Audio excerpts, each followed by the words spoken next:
Hi everyone, welcome back to Farrand Film, and today I am bringing you finally the GCSE Film Studies Required Learning Revision episode exclusively for Jojo Rabbit, which is now on paper 2. It is the first film or the first component, the first question on paper 2, and other ones in this sort of category that are quite popular, things like District 9, Rabbit Proof Fence went the way, and Jojo Rabbit is one of the new ones that's been introduced, and it's one that I currently teach to my year 10s and my year 11s. So basically what I'm going to do, very similar to the old style required learning episodes, but again I've sort of gone down the PowerPoint route so I can show you certain things. If you're watching this on YouTube, if not, you've just got this sort of audio podcast version. Is I'm going to take you through different bits of key learning, different bits to do with the film, the context surrounding the film, a bit of analysis, and then towards the end I'm going to do a little bit on question tips and structures and things like that. So hopefully this helps ready for anyone sitting the GCSE Film Studies exam who studies Jojo Rabbit this year. So, brief overview of the film, if you're not aware. So, Jojo Rabbit, 2019 comedy drama film written and directed by Taika Waititi. It's based on the Christine Lunen's book called Caging Skies that was released in 2008. Roman Griffin Davis plays Johannes Betzler, who's also known as Jojo, 10-year-old Hitler Youth member who finds out that his mum, Scarlett Johansson, is hiding a Jewish girl played by Thomasin McKenzie in their attic. He then questions his beliefs while dealing with the intervention of his imaginary friend, which is a fanciful version of Adolf Hitler. Now, that is a sort of key term that we're going to keep going back to, this idea of Hitler being a fanciful version, because the key thing to remember throughout all of this, and the sort of key thing with Jojo Rabbit, is that the Hitler that we see isn't Hitler. It isn't a sort of historic representation that Taika Waititi's put on screen of the dictator. It is a fanciful child's eye, especially a child who was going and living through Nazi Germany at the time, who idolised this person. It is his representation and his imagination, his version of Hitler that we see on screen. So to begin with the institutional context, so Taika Waititi, who I'm sure a lot of people are aware of now. So he won the Oscar for Best Adapted Screenplay for Jojo Rabbit. Previously to that, he'd made films like Eagle vs. Shark, What We Do in the Shadows, Hunt for the Wilder People, Boy. His sort of big budget entering into mainstream was Thor Ragnarok. He's then since done Thor Love and Thunder and the dramatic adaptation of Next Goal Wins. He's behind the TV series Our Flag Means Death. So there's an awful lot of stuff that this guy does. He's very successful at it. He's a very popular filmmaker as well. There is a full episode devoted just to Taika Waititi on the channel with myself and Holly, who is one of the regular podcasts hosts that we have on, talking to the film critic Louise Lockery about Taika Waititi's films. So if you're interested in going back and checking any of that out, I do recommend it. But he originally wrote the screenplay for Jojo Rabbit in 2008, and it was quite close to the publication of the book. And the original draft that he wrote didn't contain Hitler, and it was a drama. And this was later changed because he was aware that he was essentially walking a line of making yet another cliched war film, and he didn't want to do that. So the new version was instead comical, had this absurd nature of Nazi Germany around it, but then it had this child's eye view, this fanciful representation of Hitler in there as well. And the idea being that there was a childish nature to the Third Reich. There was a more light and accessible tone that was created so that the younger generation could see this film and appreciate certain things that were going on with it. There are a lot of themes running throughout the film. There are a lot of sort of key talking points throughout the film. And this film being released as, in the UK anyway, a 12A certificate, allowed younger audiences to sort of maybe get their first look at World War II Nazi Germany in a visual aspect. And despite all the revisions that he made to the script, he couldn't get it off the ground, and it made what we refer to as the blacklist. So this list of excellent undeveloped screenplays, and it ended up on the blacklist for quite a while until it was eventually developed into the film that we know now. So it remained undeveloped, like I mentioned before, and then the films that he went off and made in between these were What We Do in the Shadows, Hunt for the Wilder People, and then Thor Ragnarok. And it was almost off the back of the success of Thor Ragnarok. This has happened a lot with filmmakers who've gone and made films for Marvel, in that once they've made the one and it's been successful, they then tend to do another more auteur style piece, really. So they worked together, Fox Searchlight and TSG Entertainment. They raised $14 million to fund the making of the film. So not by any means a big budget film, bigger budget than some, but not a big budget film by any stretch of the imagination. And it went on to gross $90 million altogether at the global box office. And in terms of the historical context, and this is the sort of key thing, the big thing that we're going to keep coming back to throughout this video, is that Jojo Rabbit is a loose depiction of World War II, Nazi Germany, and the Third Reich. It has many scenes and moments that are based on historically accurate details.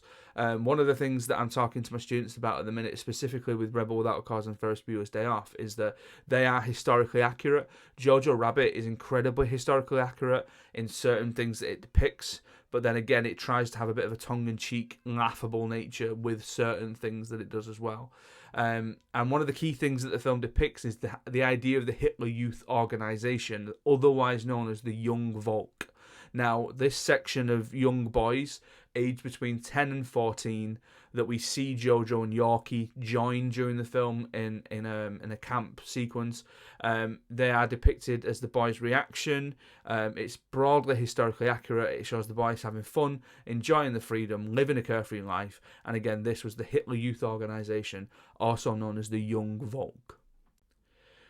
Jojo's collection of propaganda memorabilia was also a common pastime for the youth of Germany who admired Hitler, many members of the Nazi Party, and we see this best in the Gestapo scene when Stephen Merchant's character goes in and says, "This is exactly what I expect a boy's bedroom to look like," because Jojo's walls are adorned with swastikas and different images of Hitler, which apparently is quite historically accurate for Nazi Germany at the time and the Third Reich at the time, where all of these boys who were young Volk would literally idolise Hitler.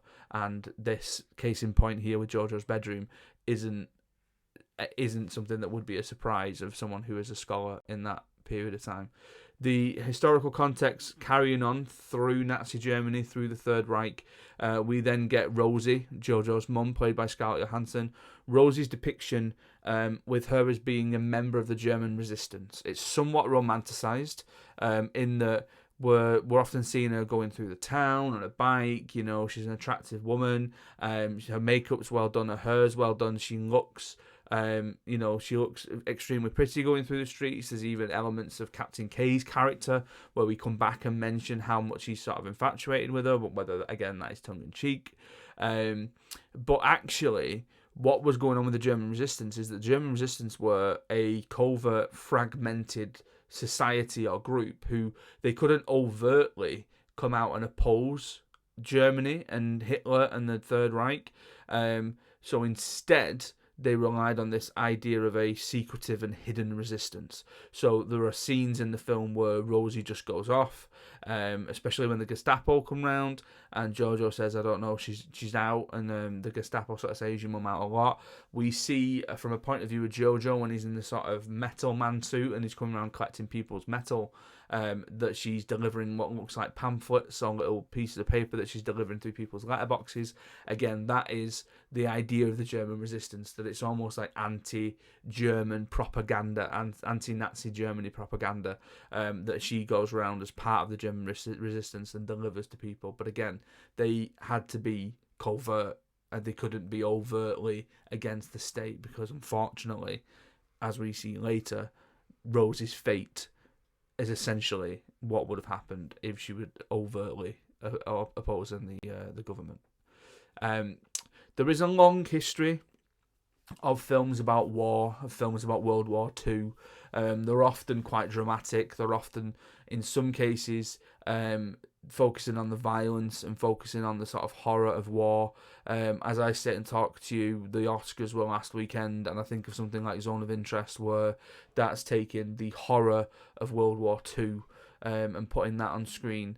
And even as a film studies teacher who teaches Jojo Rabbit and then going watching The Zone of Interest. They are massively different films, but a lot of portrayals of Hitler himself are less common. And I think they're less common because I think to some people it can still be seen as a shock to see him on screen, especially to those who have had family members who were affected by World War II, family members who were affected by things like the Holocaust. And it's quite peculiar not only just to see him as a character on screen, but also see him as a character interacting with a child. And it was actually the idea of Fox Searchlight, the production company behind the film, who told Waititi that he should play Hitler in order to secure funding for the film. And Waititi was apparently quite embarrassed on set to be in character all the time. Keeping moving on through historical context, you get Sam Rockwell's portrayal of Captain K, and quite informed by comedians, and really unusual in terms of him typically being a well-decorated or hardened soldier type of character, but actually a lot of subtleties with his character go unnoticed. And I say they go unnoticed because my year 10s who are hopefully revising for their mock exam for this coming Monday, listening to this, some of them didn't pick up on the fact that he was a homosexual, or that there were elements of homosexuality in his performance and in his character. It becomes a little bit more obvious towards the end of the film with him being massively flamboyant and dramatic with the costume that he designed himself, but there are a lot of little things throughout the film that get scattered about Captain K's personal motivations. And finally, in terms of trying to wrap the context up for this little section, the superficial and the friendly tone was a bit of an issue after release, and that some people loved it, some people hated it. You can see on the screen now, for those of you watching on YouTube, that Clarice Lockery, who I mentioned before, who was on the podcast for when we were talking about Taika Waititi's films, she loved it. Contrary to that, Robbie Collin hated it. And I think one of the most interesting videos that I tend to try and show my students is Robbie Collins' review when he sat in for Mark Kermode on Entertainment on 5 Live, and he and Edith Bowman, who was sitting in for Simon Mayo, have a bit of a conversation, a bit of an argument about the film and whether or not Robbie was understanding it, whether or not Robbie was sort of taking it for what it was, essentially.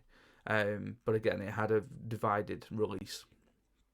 So when we start thinking about narrative, now the key thing for narrative for this film is that narrative forms the basis of the question. And what we mean by a narrative is we mean an account of connected events from a film. So this idea that the story is essentially what we are seeing. Now, what we need to do is we need to make a differentiation. We need to differentiate between plot and story. So the plot is the order of events in order to make them interesting. So the order in which we see things, how certain things happen. The story is what happens. It's the main event. So the story refers to the dramatic action being described in chronological order, the key details, the characters, the locations, the main events, the overall thing that the film is about. The plot is how they go about telling that story, the order in which the story is presented, what techniques and what editing techniques, narrative techniques are used to present the story to us. So the story is the who, the why, the how of the narrative. The plot is how we get told that. Okay? So the story is the events, the plot is how we are told. And with Jojo's narrative, it can fit into 3 and 5 act structures. We looked in class, my class specifically, about Todorow's narrative structure, this idea of the equilibrium, the disruption, the recognition, the repair, and then the new equilibrium at the end. So the equilibrium at the start of the film is this idea of normality, and normality at the start of the film is, as bizarre as it might be to say it out loud, that Jojo's imaginary friend is Hitler. The disruption to that story is that Jojo gets injured at camp. The recognition of the disruption is that further down, him being forced to be at home, and the reason why he's forced to be at home is because he is injured. Him being forced to be at home then means that he finds Elsa. He finds Thomasin McKenzie's character, who has been hidden in his house by his mum. The repair to that is that they actually begin to start caring for each other, because initially there's that not toxic, but there's a sort of confrontational relationship between the two, in that Jojo sees Elsa as a Jew and he needs to sort of fight back against that, because that goes against his what he's essentially been told. And the new equilibrium at the end of the film is that Jojo finally rejects Hitler and Hitler's ideals and what everything Hitler stands for. And the idea of a new equilibrium, and this is one that I keep trying to come back to with my classes, is that it's not the same equilibrium at the beginning of the film. It's not that you're going back to normality. It's that there is a new normal. That fundamentally, the new normal happens at the end of a film because of everything that we have been through to get to that point. The new normal at the end of Jojo Rabbit, of him rejecting Hitler and him what seemingly looks like he's living with Elsa, we only get to that new normal having gone through things like Rosie's death, Jojo's injury, all these different things. So it is a normal, but it is a new normal. Fundamentally, we and the characters have been changed by the experience of the film. And in terms of the narrative, in media res, so the film begins right in the middle of a bigger narrative. It does that thing that some films tend to do in media res, where they assume that we know or we have some sort of background knowledge to the things that are going on. There is the assumption of this hinterland knowledge that we, as an audience, know about Nazi Germany, know about World War II, know about Hitler. Doesn't need to explain that to us. Doesn't need to waste its time explaining that to us.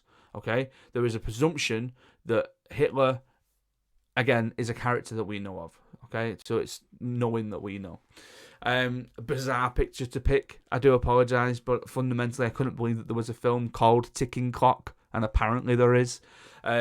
So the idea of a ticking clock, so the film employs this idea of a ticking clock that we know, again, that at some point the Third Reich, Nazi Germany, the regime, all that kind of stuff is about to come to an end. We are getting towards the end of this.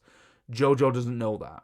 And even though we see the majority of the film through Jojo's eyes, through Jojo's point of view and his perspective, actually, for us to have this background knowledge going through, in that we see or we know that this is going to end soon, creates that idea of a ticking clock, that ultimately we know this isn't going to end well. Withholding an enigma. Now, my sort of favourite little bits of this is enigma is a massively useful narrative device. What it does is it whets our appetite and it keeps us watching, to use that sort of really awful film studies cliche, that it keeps us watching. Now, what it'll do is it'll set a certain thing up and we'll come back to it later on. Now, for us, the key things in terms of our narrative withholding and our enigma is that we don't know what Rose is doing about her being involved in the German resistance, so we keep watching to try and figure that out. We don't know about Elsa's boyfriend. We know that he's called Nathan. Is he alive? Is he dead? Is she lying about him? We don't know. Hitler is purposely keeping things from Jojo. He's purposely keeping... again, it sounds a bit daft to say that he's keeping things from Jojo. Jojo isn't seeing Hitler for the, oh my god, he's a dictator, he's going off killing people, he's doing all this kind of stuff. We have to see it through the propaganda that Jojo believes, in that Hitler, if he was an actual character, at this point would be withholding information. So again, when is that going to reveal itself? And then Captain K's personal motivation. So again, kind of alluded to it earlier, this idea that there are lots of little dribs and drabs of information about Captain K that we do eventually come to get a bit of a sort of reveal on towards the end of the film. And again, with things like foreshadowing. So foreshadowing, literary device, which I'm assuming everyone's aware of, basically from English as well. This idea that we're going to drop something in, there's going to be a little hint of something, and we're going to come back to it later. Very, very ideal for something like Chekhov's gun. So this idea that if something is brought up, we are going to come back to it. And the key one for Jojo is those bloody shoelaces. So it's established in an earlier scene that Jojo can't tie his shoelaces. and Rosie does it for him.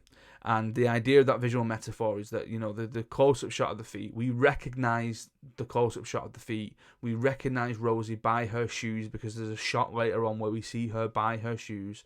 So that in this 12A PG-13 film, we do not need to see the image of Scarlett Johansson's lifeless body hanging there graphically. Instead, we see the insert shot, we see the close-up shot of her shoes, and we can understand that she has been killed, likely because of her role in the German resistance.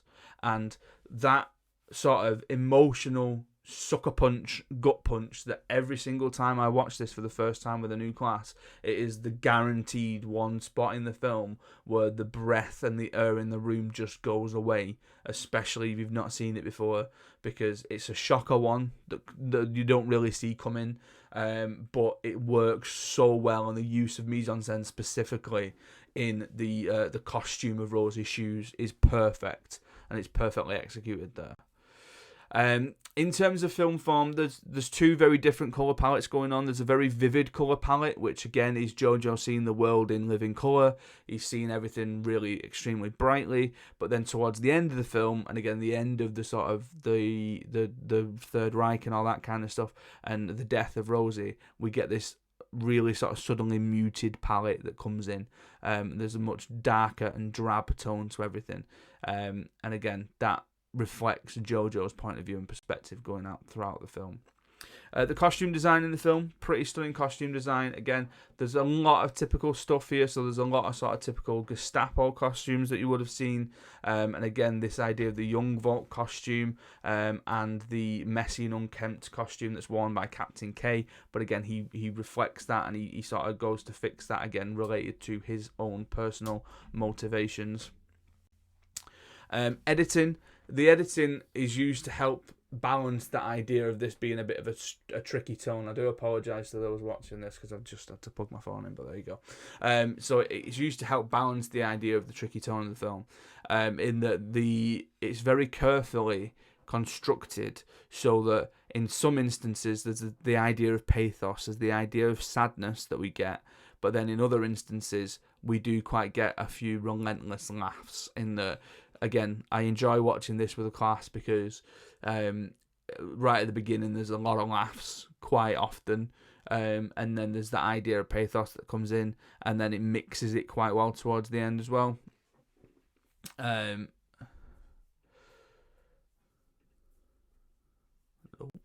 we go. Now, I have no idea if this is going to work, people. So if I just click something to try and see if it works or not, and if not, we'll go from there. So Michael Giacchino, fantastic film composer, famous for his work with Pixar, won the Oscar for his score for Up. His Jojo's theme that plays quite throughout the film. Now, I'm hoping this works if I click play on this, but it might not do because I've never embedded a video in a PowerPoint and then tried to record it. I don't think that's working, people. Right? You can find it yourselves, right? Jojo's theme that plays throughout the film is jovial, it's nice, it's all, yeah. And then we get a sort of contrast to that later on in the film. Also, the use of a pop soundtrack. So there's a lot of German versions of things like David Bowie songs and the Beatles. I think it's called Come and Hold My Hand. I'm just reading the German there. You get what it is. And again, it's this idea of really well done, the sort of contrast of us recognising the song, the German lyrics and things like that, so then all of a sudden feeling unfamiliar, but then this idea of Beatlemania, and this comes into Ferris as well, Ferris Bueller's Day Off. So the idea of Beatlemania being that everyone flocked to see these guys when they were at the sort of peak and the pinnacle. People did that for Hitler as well. So again, there's the metaphor that's going on there, especially when it's played over the black and white footage at the beginning of the film. Right. Opening scene analysis. So I'm just going to take you through some shots from the opening scene. Now, there are very expressive performances from Jojo and Hitler throughout the opening scene. These shots are really nice right at the beginning, where we're sort of seeing Jojo in what we would say is a close-up, and then the sort of Hitler in the background. in a bit of a mid shot. So we begin to understand that there's an adult in the room at that point. It's almost that Pixar way of doing things where we see something from a child's point of view. The I Want to Hold Your Hand begins with the Beatles, with the Heil Hitler in. Again, they're trying to be a little bit funny with it. Jojo saying things like Hitler. That's where the comedy is developed. It's very clear, again, that the colour palette is established at this point. The mise-en-scène of the film is established at this point. The setting of Nazi Germany as well. Jojo running through the streets. It's all bright. It's all sort of bold and bright colours. They contrast with what we expect from wartime Germany. Again, just to mention a film that I've already mentioned in this video, The Zone of Interest. If you've seen The Zone of Interest, or even The Boy in the Striped Pajamas, there is massive colour palette differences between Nazi Germany in those films and Nazi Germany in Jojo Rabbit, okay? Because Jojo Rabbit ultimately is trying to be more jovial about it. It's not getting itself bogged down by the historical impact that World War II had and the sort of historical horrors that happened during World War II. Instead, it's trying to tell the story of a young boy who lived through that time and was a member of the Young Buck. Again, like I mentioned before, the idea of the Beatles being intercut with this black and white footage. The thing with black and white footage is that straight away our heads go, that is real footage. That is some sort of documentary footage. That's real life, okay? So that takes us away from the really initial opening scenes or opening sort of segment of the Heil Hitler and the Hitler and all that kind of stuff, and then grounds us straight back into this is real life, this is what happened. We're kind of playing on it a little bit, because then immediately after we come out of this, we then go into the Captain K camp bit, where again it's a lot more jovial, it's a lot more happy, there's a lot more jokey stuff going on. Again, Jojo running through the town, he's doing that sort of like Heil Hitler and everybody, he's just having a laugh, he's being a kid, he's doing all that kind of stuff. Hitler in the old footage isn't directly shown. Sometimes we get these over-the-shoulder shots to him, which again, it doesn't want to glorify him, it doesn't want to show him, it doesn't want to humanize him in any way. But instead, what it's doing is it's giving us that background knowledge, that hinterland knowledge of, we know who this person is, he's not a good guy at all, and actually this flipped representation of him is a very different thing from what you usually expect to see Hitler of in a film. Okay, so in terms of a bit of structure help, in terms of a question and things like that, there's a lot of things that I've been playing with this year with my year 10s and 11s, where we've been trying to look at structures to responses and things like that, and I'm going to take you through a bit of a structure for a 15 marker, which I hope helps people. I'm finding it's quite an easy way for people to pick up those marks in terms of making sure that you're writing enough and trying not to drop some. So this question came up on the paper a few years ago. So briefly explain what you understand by the term plot, briefly describe a turning point in the plot of the film that you have studied, and discuss how elements of film form create meaning during one key plot point in the film that you have studied. Now I'm going to skip over the 2 and the 3 markers. I'm just going to focus on the 15 marker here. Now, what I try and get my students to do straight away all the time is make sure that you reference a key sequence in your response. Now, the reason for that is because fundamentally what you need to do in a 15 marker is you need to mention a key sequence. You need to mention a sequence from the film. Now, I'm using the terminology of key sequence at that point. There aren't set key sequences. Typically, we can go the opening scene, the end scene, something that happens in the middle. You can mention any scene in the film in your answer, as long as you mention a scene. Because what that does for the examiner, the person who's marking your papers, the person who's marking your questions, is that it shows that you know what you're talking about. It shows that you've seen the film, and it shows that you're applying your knowledge of film studies, of film form, of everything else to that specific film. You're not just guessing here, and you're not just trying to wingle your way through an answer. Okay? So I would always ask my students to start off with the key sequence I'm going to discuss is... And then in this one, the key sequence I'm going to discuss is the scene where Jojo finds Rosie in the town square. Because to go back to the question, we are talking about film form being used to create meaning in one key plot point. one huge key plot point in the film of Jojo Rabbit is Jojo finding Rosie in the town square. Okay, so straight off the bat, that sequence gets mentioned. We tick a box. We've mentioned the sequence. We move on. The elements of film form that are used to create meaning are mise-en-scène, non-diegetic sound, and cinematography. Now, you will see on the screen that I have put mise-en-scène in red, non-diegetic sound in orange, and cinematography in purple. What I keep trying to sort of get through to my students, and for those that it sort of clicks with, it really helps them, I think, is that when you take a question, when you take a 15 marker, ultimately, you need a little bit of structure, you need a little bit of guidance, you need a little bit of help in order for you to actively and effectively answer these questions. Now, the one thing that I think is good for you to do is try and split whatever element is being asked of you in the question into 3. So, elements of film form, how they create meaning. Film form is the encompassing umbrella term for all of cinematography, all of editing, all of sound, all of mise-en-scène. So, we're going to take film form, we're going to separate it into 3. We're going to take mise-en-scène as one bigger arching point of it. We're going to take non-diegetic sound specifically, and we're going to take cinematography as a whole. Okay, so we've got the whole of mise-en-scène to play with, we've got one element of sound to play with, and we've got the whole of cinematography to play with. Now, what we then do is we do one paragraph on each of those points. We do one paragraph talking about mise-en-scène. We do one paragraph talking about the non-diegetic sound, and we do one paragraph talking about cinematography, remembering to bring it back to the question that we are talking about mise-en-scène creating meaning during that plot point, non-diegetic sound creating meaning during that plot point, cinematography creating meaning during that plot point.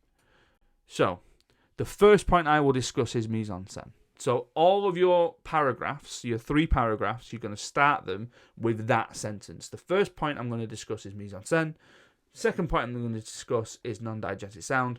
Third point I'm going to discuss is cinematography, because then you're going back to that topic sentence that you've written already. So the first point I will discuss is mise-en-scène, specifically Rosie's shoes. Now, it's all well and good you mentioning mise-en-scène. It's all well and good and you tick that little box if you've used terminology, well done you. But we need to be specific. We need to be specific about the element that it is that we're talking about. So the first point I will discuss is mise-en-scène, specifically Rosie's shoes. In the scene, Jojo makes his way to the town square and unfortunately finds his mother's body hung up by a noose. Now, what I've done in that sentence is I've mentioned where I'm finding this in the scene. I'm bringing in my example again. I'm bringing in my example of the scene that I've chosen to speak about. Rosie's face is not shown to the audience. Instead, we recognise her through the familiar shoes that she's been wearing throughout the scene.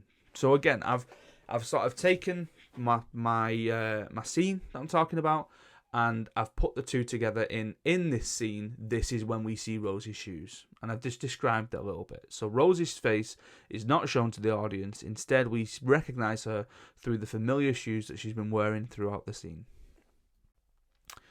This creates meaning. Going back to the question, this creates meaning as for a couple of seconds, we know that Rosie has died before Jojo does. So for a couple of seconds, we know as the audience that Rosie's died. And that's before Jojo turns around and sees her feet. Allowing the audience to emotionally respond to the shock of the death before we can empathise with the main character. Okay? This links to the film's contexts as it positions the audience as a member of the general public living in the town at the time, having to see the lifeless bodies of those who opposed the Nazi regime hanging in the town square, perhaps before their loved ones even realise that they are gone. Now, I can't click back on this. I wish I could, and I wish I'd remembered that I can't click back on this. But you can see on the screen, for those of you that are watching on YouTube, the full response. Okay, some of the text is a bit of a faded colour, just to sort of I highlight where I was going through. But if you look at that as a paragraph, okay, so that being a paragraph to talk about mise-en-scène. So the first point I will discuss is mise-en-scène. Move on. Where am I seeing it? In the scene, Jojo makes his way to the town square and unfortunately finds his mother's body hung up by a noose. What does it mean? Rosie's face is not shown to the audience. Instead, we recognise her through the familiar shoes that she's been wearing throughout the scene. This creates meaning, as for a couple of seconds, we know Rosie has died before Jojo does, allowing the audience to emotionally respond to the shock of the death before we can empathise with the main character. Does it link to the film's context? This links to the film's context, as it positions the audience as a member of the general public living in the town at the time, having to see the lifeless bodies of those who oppose the Nazi regime hanging in the town square, perhaps before their loved ones even realise that they are gone. So what I have done there in one paragraph is I have gone through a specific use of mise-en-scène and how it creates meaning in a key plot point in the film and linked it to the film's context. I've also got a little bit in there about audience. So just to go through that one more time. So the first point I'm going to discuss is mise-en-scène, specifically Rosie's shoes. Again, specifically, okay? Where is it? In the scene, Jojo makes his way to the town square and unfortunately finds his mother's body hung up by a noose. What does it mean? Rosie's face isn't shown to the audience, and instead we recognise her through the familiar shoes that she's been wearing throughout the scene. How does that create meaning? This creates meaning as for a couple of seconds we know that Rosie has died before Jojo does. What does that do to the audience? It allows the audience to emotionally respond to the shock of the death before we can empathise with the main character. Does it link to the context? It links to the context as it positions the audience as a member of the general public living in the town at the time, having to see the lifeless bodies of those who oppose the Nazi regime hanging in the town square, perhaps before their loved ones even realise that they are gone. So I've been specific about the element that I'm going to talk about. I've said where I can see it in the film. I've explained why it's important. I've then gone into how it creates meaning and what that means for the audience, and then spoken about context. Okay? Then, what I would do is I would then repeat it again. Okay? So as you can see on the screen now, the full response for that first point. So the elements of film form I use to create meaning are mise-en-scène, non-diegetic sound, and cinematography. I've given you one of the paragraphs there, for the ones for mise-en-scène. I would then repeat the same process talking about non-diegetic sound, and then finally repeat the same process talking about cinematography. At that point, I then have 3 pretty robust paragraphs talking about different elements of film form that all create meaning in a key plot point in Jojo Rabbit. And I would hope that an examiner's having a good day and gives me pretty good marks for that, okay? So in terms of a little bit of a revision, a little bit of a task for you to take away with from this video, why don't you give that second point a go? Why don't you give that paragraph from that second point a go, okay? So the second point you're going to discuss is non-diegetic sound. So think about Jojo. Think about that scene where he finds his mum's shoes. What happens to the diegetic sound? What happens? Is it different from what we heard before? Is it a different tone to Jojo's theme? Is it a bit more melancholic? Is it a bit more somber? What might that do to the audience? Do we instantly know that there's some sort of sadness going on in the scene because of this? And then if you want to give it a go, do the third one. Think about the cinematography. Think about where we see Rosie's feet hanging in that scene. Think about the framing of the shot. Does Jojo look small? Does that make him... Is that going to consider him to be vulnerable? Does that link to the context? I would imagine lots of children, unfortunately, had to see their parents in that same way, especially if the parents were involved in the German resistance. So I would say that, yes, that does link to the context. There are an awful lot of things that you can do in one scene. And moving forward, not just for Jojo, but for any film that it is that you study, I highly recommend that when you get to that 15 marker, you split it into 3. That you do your best to split it into 3. Even if the question was asking you to talk about sound. Say, for example, you've got a 15 marker on the use of sound in a film, right? Straight off the bat, you've got a definite 2 that you can do diegetic sound and you can do non-diegetic sound, right? To get it into 3, to make sure that you're writing enough and you're getting into those upper bands, you could throw in something like ambient sound, sound bridges, effects, okay? Or you could even do a paragraph comparing and contrasting the 2. Say you got a 10 marker on Rebel and Ferris, but it asked you to talk about cinematography. You could do 1 paragraph on camera shots and you could do 1 paragraph on camera angles, okay?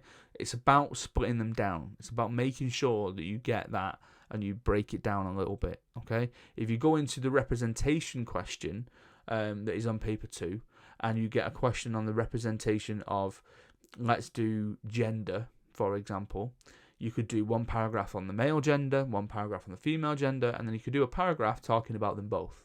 Okay? If you got one on age, you could do young people, old people, one paragraph talking about them both. Okay? There's a lot of ways that you can do this, and it comes down to practice. It comes down to you taking that question, understanding the element that is being asked of you in that question, and then being able to break that down further so that it gives you a structure to that response. So, thank you very much for watching. Thank you very much for listening. I hope this was helpful. If there are any questions at all, please by all means stick them in the comments, and I'll get to the comments as soon as I can get to the comments. I'm going to do, on the back of this, I'm going to do the usual sort of yearly revision videos where I'm going to go through question tips and structures and things like that. And I'm going to look at last year's paper as well, just to see how some of it was formatted, because on paper 2, there was a very... I was going to say the word random. It was the first time that it happened, that instead of it being a 5 marker, it was a 6 marker. Okay, so again, I'm going to just talk about that. So I'm going to do a paper 1 video and I'm going to do a paper 2 video that are going to go up with enough time to lead into this year's exams in May. And I'm kind of first time I'm saying this on the podcast. I am moving schools in September, and there's going to be a whole heap of new GCSE revision stuff for the different texts that I'm going to teach at that school.